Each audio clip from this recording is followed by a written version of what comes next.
there is a temptation to treat final year like a lost paper. It's super tempting to fall into that mindset of, I don't need to work as hard, I don't need to focus, I don't need to concentrate, I can just spend this year like chilling through it.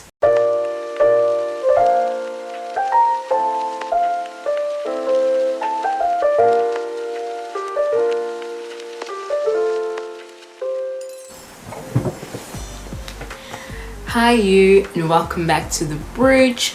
Welcome to today's video, a random Monday conversation, and I hope you're doing well. I hope you had a lovely restful weekend. I know most people are writing exams right now, but if you have to go study, go study. Then after you study, come back here. All right.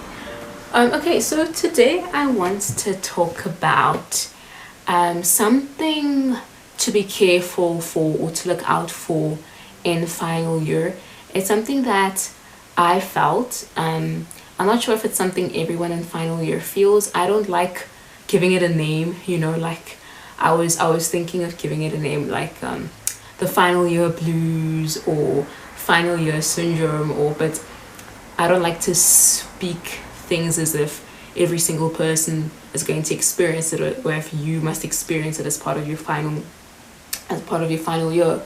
But it's just like something that could happen that you really just need to look out for. So I remember starting final year, right? Fourth year. I remember starting fourth year, and in the first few days I just felt so relaxed because I was like, oh, but we're at the end now. Like, this is the end. We're in final year. We're practically done. The way that I was doing my work, I wasn't really as active or as intentional or as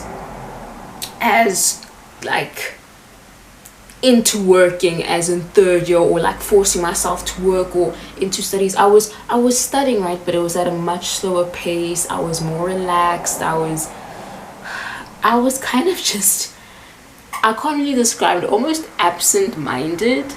I just had this mindset of, but I mean, the worst is over, because I felt like third year for me was the most work intensive year. So I just felt like, we're done, we're practically done. And I thought I was the only one. And then I spoke to someone else in final year, and they were saying, yeah, I'm actually feeling the same thing that you're feeling. And the only way I could describe it was, or that the way I described it to her was, it's literally final year. It's literally last paper syndrome, but for final year. I remember when you were in high school, or if you're in high school right now, or if you're matric, or even if you're in varsity, right? There's this thing called last paper syndrome, where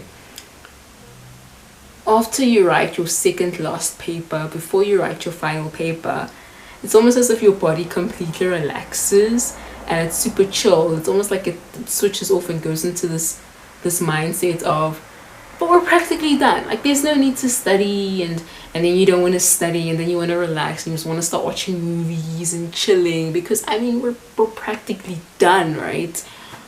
But you're not.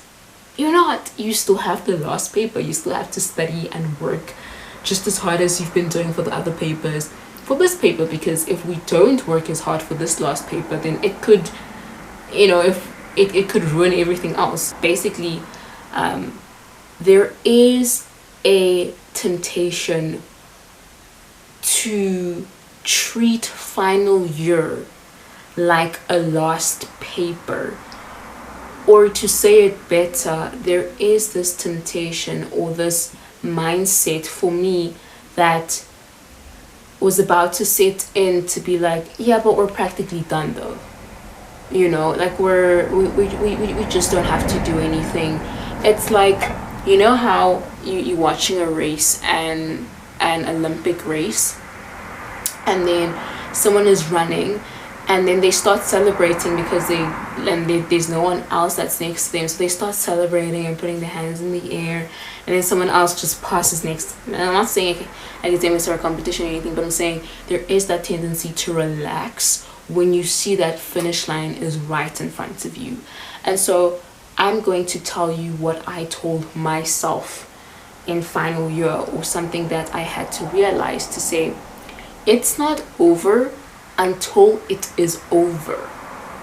It's not over until you've just finished writing that final exam, and the examiner says, or the invigilator says, time's up, put your pens down. It's not over until you get that final result mark that says that you've passed everything, you've completed all the requirements to obtain this degree. It's not over until you've completed all the required assessments that are required in order to pass, in order to get this degree. Because at the end of the day, and this is what I told myself, was it last year April, I think it was last year February or March, I told myself, if you are to stop 3 years and 6 months into a 4-year degree, that is not a degree.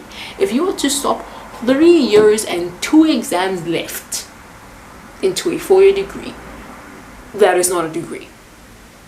Dare I push it further? If you are to stop and deregister 3 years and 1 exam left into a 4-year degree, that is not a degree.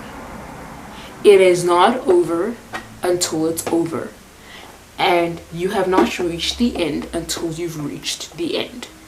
And again, it's super tempting to fall into that mindset of, I don't need to work as hard, I don't need to focus, I don't need to concentrate, I can just spend this year like chilling through it. But just know it's not worth like almost giving it all up now or relaxing now, only to throw away all the work of those previous 2 or 3 years that you've put in. That's really all that I wanted to say this video. Let me know if you're in final year or you've completed your degree and this happened, or you experienced this phenomena of just like this relaxation in final year, or for me it was more so at the beginning of final year, and how you overcame it, and how other people who could be watching this can overcome this mindset or attitude or just this phenomenon. Yeah, I hope you have a good week ahead. I hope you work hard and rest hard. I hope you have a great exam session. I hope God bless the rest of your week and your exam series. See you guys in the next video. Bye.